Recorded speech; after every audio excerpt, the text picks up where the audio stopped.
Aujourd'hui, nous allons apprendre à fabriquer cette étoile en origami. Mais avant de nous lancer dans les pliages, il faut que je vous explique un petit peu la géométrie de cette étoile.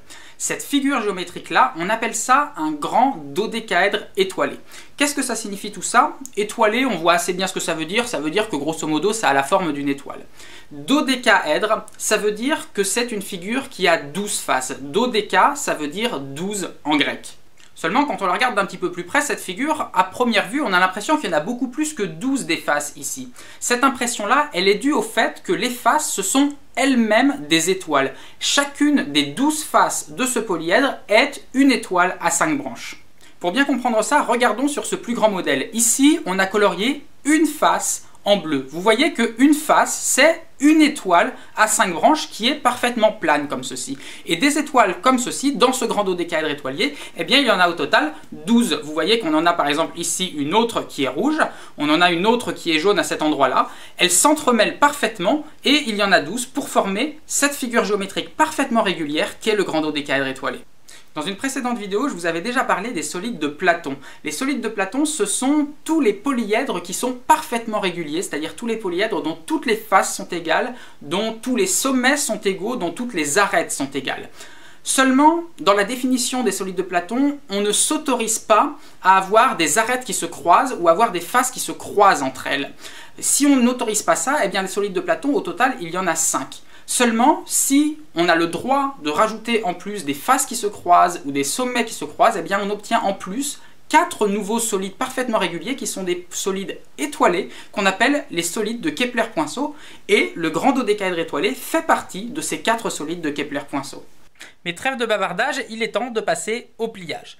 Pour réaliser un dodécaèdre étoilé en origami comme celui-ci, vous allez avoir besoin de 30 petites feuilles carrées de même taille. Pour la couleur, vous pouvez laisser libre cours à votre imagination. Pour celle-ci, par exemple, j'ai utilisé 15 feuilles blanches et 15 feuilles rouges, mais vous pouvez aussi faire une étoile d'une seule couleur. Et ici, dans l'exemple, je vais vous montrer comment faire cette étoile avec 10 bleus, 10 jaunes et 10 rouges. Et avec ces 30 feuilles, il va nous falloir faire 30 fois le même pliage. Cette étoile, ce dodécaèdre étoilé en origami, est composé de 30 pièces strictement identiques qui s'emboîtent les unes dans les autres avec des languettes que l'on va former. Il n'y a absolument pas de colle, ça tient tout seul, c'est uniquement les pliages qui forment cette étoile. Alors allons-y, regardons comment faire une pièce. Prenons notre premier petit carré rouge ici, et la première chose à faire, c'est de marquer des plis comme ceci et comme cela, de façon à diviser ce carré en 4 carrés plus petits. Donc on va commencer par plier en 2 de la façon suivante, puis on redéplie et on plie à nouveau en 2 comme ceci. Une fois qu'on a fait ça, on va se servir des plis marqués pour plier en 2 selon la diagonale 2 petits carrés opposés. Donc par exemple, on va prendre ce petit carré qui est là, et on va le plier en 2 comme ceci selon la diagonale, et on va faire la même chose de l'autre côté en symétrique. Une fois qu'on a fait ça, on va retourner notre pièce, et là on va faire un pli qui va ramener le côté qui se trouve ici sur le pli qui se trouve au milieu à cet endroit-là. Autrement dit, on va faire un pli qui va passer au milieu de cet angle-là, un pli qui va faire comme ceci. Donc on va plier comme cela, voilà, de la façon suivante.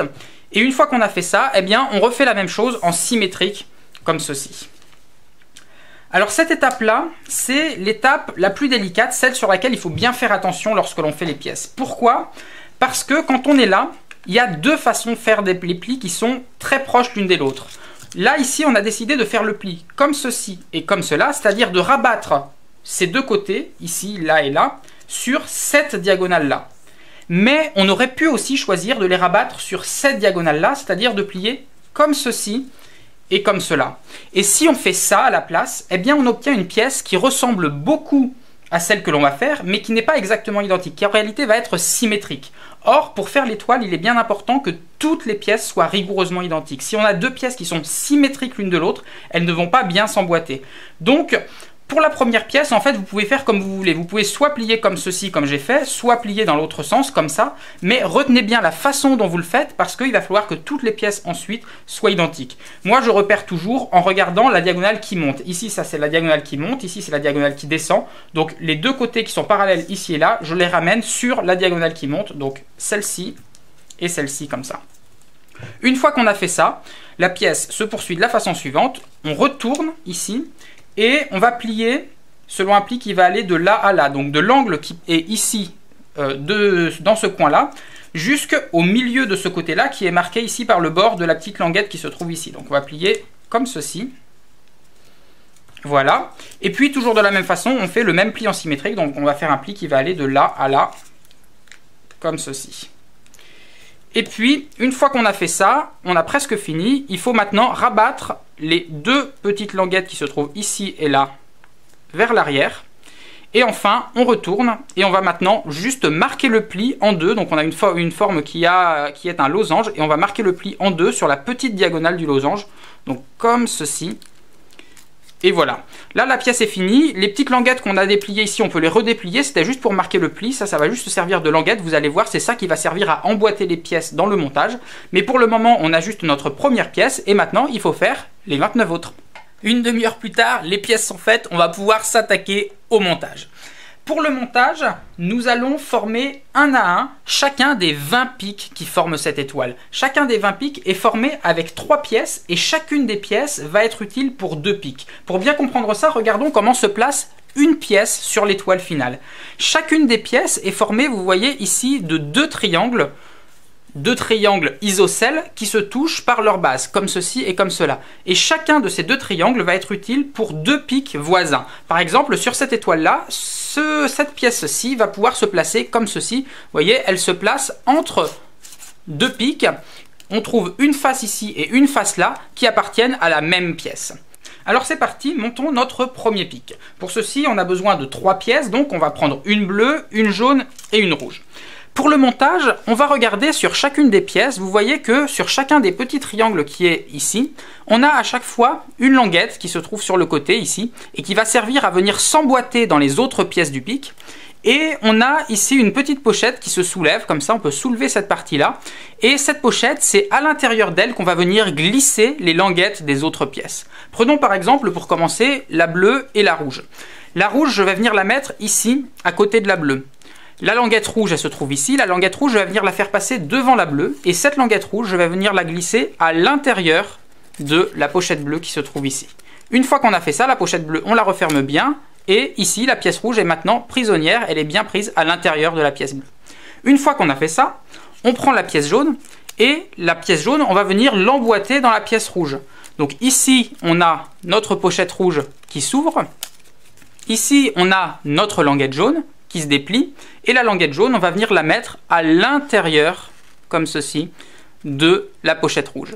Et une fois qu'on a fait ça, eh bien on va boucler. Ici, le jaune est dans le rouge est dans le bleu, eh bien la languette bleue qui est derrière ici, on va venir le mettre à l'intérieur de la pochette jaune. Donc on va retourner la pièce, comme ceci, et là, on va venir soulever la pochette jaune qui est là, pour venir y mettre la languette bleue, ici, à l'intérieur. Et une fois qu'on a fait ça, eh bien, on a notre premier pic, le voilà qui est fait, qui est fini. Bon, et puis une fois qu'on a compris comment on fait un pic, eh bien, il n'y a plus qu'à faire tous les autres. Pour en faire un autre, qu'est-ce qu'on fait? Eh bien, on va repartir d'un des triangles ici qui n'a pas encore été utilisé et qui dépasse, et on va refaire un autre pic à partir de 2 autres pièces. Donc, on va reprendre par exemple une autre pièce rouge ici, qu'on va venir emboîter à l'intérieur du jaune, puis une autre pièce bleue qu'on va venir emboîter à l'intérieur du rouge comme ceci, et on va refermer comme cela. Et voilà le travail. Nous avons maintenant 2 pics qui sont l'un à côté de l'autre sur cette pièce. Une fois que vous avez compris comment se font les pics, eh bien il va falloir que vous réfléchissiez encore un petit peu. Parce que ces pics, il ne va pas falloir les organiser n'importe comment. Il va falloir penser à la structure, à la façon dont ils sont placés les uns par rapport aux autres. Et d'ailleurs, une chose que vous pouvez remarquer, c'est que à partir de ces mêmes pièces que vous venez de faire, eh bien, il est tout à fait possible de faire d'autres figures géométriques que le grand dodécaèdre étoilé. Par exemple, il est tout à fait possible de faire une toute petite étoile, comme celle-ci, qui a simplement 4 branches. Et pour faire cette étoile, eh bien, on a utilisé seulement 6 pièces. Cette petite étoile, si on la regarde d'un peu plus près, eh bien on constate que ces pics forment toujours des cycles de 3. Ici, on a par exemple un pic, 2 pics, 3 pics, et puis on revient au point de départ. Ça forme une forme de moulin comme ça. Et on peut la regarder sous n'importe quel angle, on a toujours des cycles de 3. Pour essayer de faire une étoile un peu plus grande, eh bien on peut essayer de faire des cycles plus grands avec les pics. Si par exemple on essaye de faire des cycles de 4, eh bien on obtient cette étoile-là, qui est toujours formée avec exactement les mêmes pièces, mais cette fois, on a utilisé 12 pièces pour former cette étoile qui a 8 pics. Et vous voyez qu'ici on a un pic, 2 pics, 3 pics, 4 pics, et puis on revient au point de départ et on fait un cycle de 4 pics. Et pour le grand dodécaèdre étoilé, eh bien on passe encore un cran au-dessus. On va faire des boucles de 5 pics. Ici, on en a déjà fait 1, 2, 3, 4 sans boucler. Eh bien, c'est maintenant que l'on va boucler, que l'on va réunir ici cette pièce bleue avec cette pièce rouge et qu'on va pouvoir achever ce pic en rajoutant une pièce jaune comme ceci.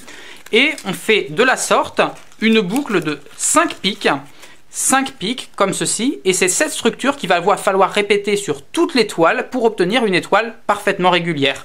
Autrement dit, ici vous voyez qu'on a 2 pics, eh bien il va falloir repartir de ce côté-là sur un nouveau cycle de 5 pics en refaisant un autre pic ici, puis un autre ici, puis un autre ici, pour refaire un autre cycle de 5 pics, et l'étoile complète, le dodécaèdre étoilé complet, est formé uniquement de ces cycles de 5 pics, comme ceci, on en voit partout, c'est le schéma général qu'il faut respecter.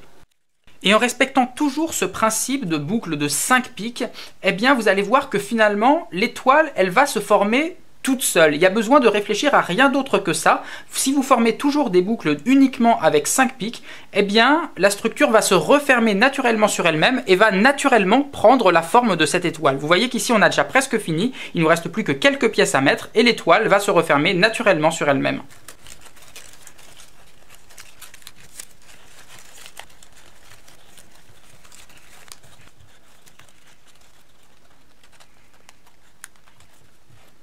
Et voilà le travail, votre grand dodécaèdre étoilé est fini.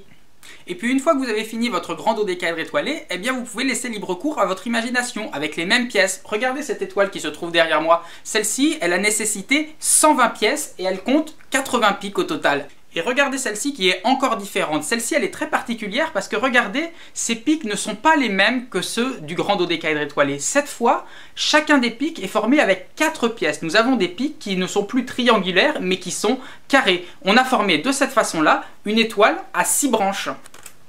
Et pour finir, regardez celui-ci. Cette étoile-là, elle est composée de 12 pics au total, et chacun de ces 12 pics, si vous le regardez de plus près, est composé de 5 pièces. Autrement dit, on a des pics à base pentagonale.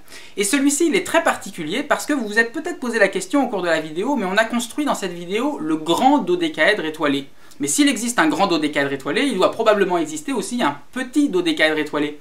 Eh bien vous l'avez sous les yeux, le voilà le petit dodécaèdre étoilé et il fait lui aussi partie de la famille des solides de Kepler-Poinçot dont je vous parlais au début. Ce petit dodécaèdre étoilé est lui aussi formé de 12 faces qui sont des étoiles à 5 branches comme le grand dodécaèdre étoilé, seulement ces étoiles à 5 branches, ces 12 étoiles à 5 branches sont juste organisées différemment. Bref, maintenant c'est à vous de jouer, je vous en ai montré quelques-uns mais il en existe encore des tas à inventer.